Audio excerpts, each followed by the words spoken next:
pages of the papers are once again warning about what's to come. The Daily Telegraph is talking about France and Germany going into more lockdowns. And we've got this study. We've got Dr. Hilary here with us as well to talk through this. Morning to you, Hills, because it's not good, is it, that, you know, the stark warning from the scientists, 100,000 people a day are catching it, and this worst-case scenario is that up to 85,000 could die in the second wave. The fears are that this second wave could actually be more deadly than the first. I'm really sorry not to be able to give people happier news. I really am. But, yeah, the study is pretty significant.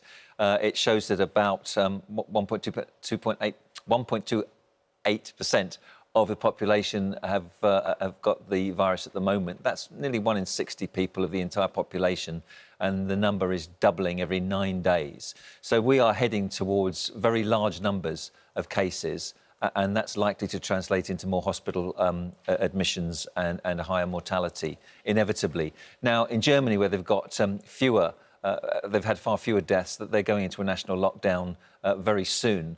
And the same in France. They've got brutal numbers of cases and rise in infections in France, and they're going into lockdown as well.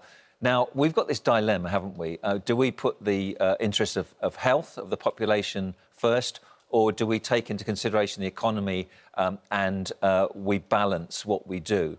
The problem with the coronavirus is that if you only instigate half measures, you don't control the virus at all. And we'd be in exactly the same place further down the line. It's a really difficult decision for government to make. However, we're seeing larger numbers of cases. We're seeing greater hospitalisations. ITUs are getting busy. Let's not forget the 630 healthcare workers who lost their lives at the beginning of this year fighting the coronavirus and looking after patients.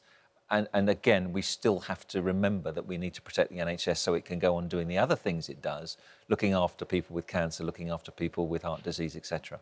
So do you think, Hilary, bearing in mind the situation in Germany and in France, and obviously the German health service is much better set up than ours, just in terms of their readiness for ventilators, which we know was so key with the first wave as well. They've got so many more per 100,000 people, and they're not in the same situation as. Do you think it's only a matter of time till we go back into full lockdown? I'm afraid I do, because we're not adequately and quickly enough controlling the number of cases. They're still rising. So, yes, we've put some areas into Tier 3, and the situation would be worse if we hadn't done that. People are saying, well, it hasn't made any difference. It would be worse if we hadn't done that. And other areas, we've still got fairly lax regulations that allow 6 different households, 6 people from different households to get together. That was never going to be, in my opinion, a very sensible way forward. And unless we stop different households getting together, the R rate is going to increase and the situation is going to get worse. So I think, yes, we have to be more draconian. And people, I'm sure, understand that in order to get the control of the virus, this is what has to be done. And also, testing and tracing has to be improved, doesn't it? There are these reports today that there is a plan to test 10% of the population every week to try to at least track what's happening. How much of an effect do you think this will have? Because they're suggesting it's going to be this 30-minute saliva kit. It's on the front page of The Guardian today. Sort of a part of Boris Johnson's Operation Moonshot, where he talked about mass screening, hadn't he? How much of an impact could this make? Well, if it was logistically possible, it would make a massive difference. The trouble is that this government has been guilty, I think, of over-promising lots of things throughout the year.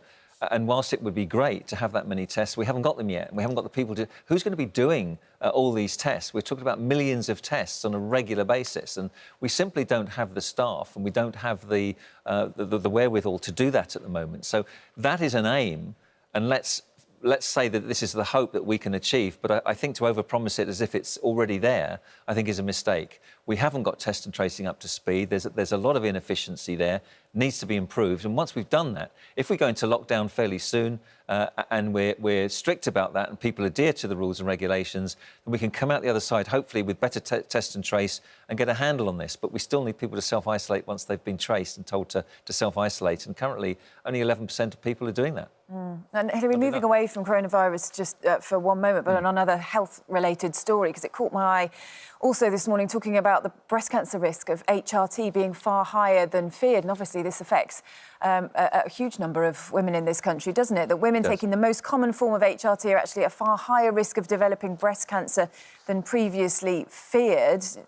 This survey showed the risk increased by nearly 80%. This is going to be a huge worry, isn't it, for women who are on this? Yeah, the number of times I've covered this story over the years, I wish I had more than I've had hot dinners, I think.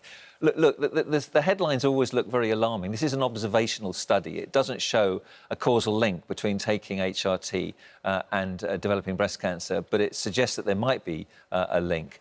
And I think you look at statistics like that, an 80% increase for women taking HRT in combined forms for a long period of time. It looks fairly stark, that statistic. But bottom line is that women aged 60 to 69 taking that form of, the most common form of HRT, their risk would increase amongst 10,000 women, it would increase to 15 more cases if they took it for less than 5 years, and 26 more cases if they took it for more than 5 years. So the percentage increase is an increase of an already small percentage. So I would say to women taking HRT, and there are 1 million women taking HRT at the moment, don't be alarmed by this study, but go and talk to your doctor if you've got concerns.